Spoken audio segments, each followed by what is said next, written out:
এমন একটা পৃথিবী হোক মায়ের আঁচলের মতো। আজ আন্তর্জাতিক মাতৃদিবস।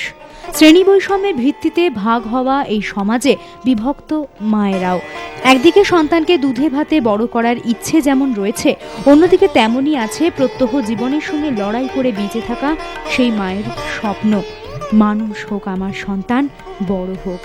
আমরা খাটি খাই, আবার দিনের জেনে জেনে আর কি লাভ আছে। ছেলের জন্যই চাই ছেলেরা নিজেরা একটু পড়াশোনা শিখুক, নিজেরা করে কিছু খেতে পারুক, পরিণামে যেন নিজেরা করে খেতে পারে। তার জন্যই তো সব মারাই চাই যে ছেলেমেয়েরা একটু পড়াশোনা শিখুক, ডক্টর বানাই। স্মৃতির পাতায় চোখ রাখা অনেক মা আজ রয়েছেন সন্তানদের থেকে অনেক দূরে।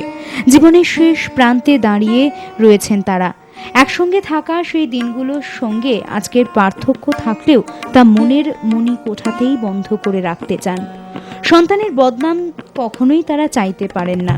তারা যে মা, এই শব্দের প্রাপ্তি যে সেখানেই।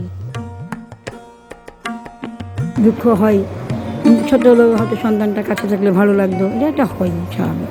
বললাম যে সব ভুলে থাকি, মাঝে মাঝে ভুলে থাকতে হয়। মা ডাক না শুনতে পেয়ে প্রচুর আছে। তাই তোমার মতো অনেক ছেলে মেয়েরা আসে আমাদের এখানে ফাংশন করে, তারা ওই মাসিমা মা বলে ডাকে, তখনই আমাদের একটু ভালো লাগে। আজকের দিনে নিজেকে প্রতিষ্ঠিত করতে অনেকেই অস্বীকার করছেন মাতৃত্বকে। গতিময় জীবনে কাটা ব্রেকে ঘুরতে থাকা এই প্রজন্মের কাছে আজ অস্তিত্ব হারাচ্ছে মাতৃদিবস। অপরদিকে ঠিক এই সময়তেই মাতৃদিবসের কথা না জানা এই মায়েরা কিন্তু চান তাদের স্বপ্ন সফল করুক তাদের সন্তানরাই। তবে বাধা কিন্তু সেই শ্রেণী বৈষম্য। সন্তানকে দুধে ভাতে রাখার আশা সব মায়েরই থাকে। উচ্চবিত্ত সমাজে সে আশা পূরণ হলেও অনেক ক্ষেত্রেই অধরা থেকে যায় প্রান্তিক মায়ের এই স্বপ্ন।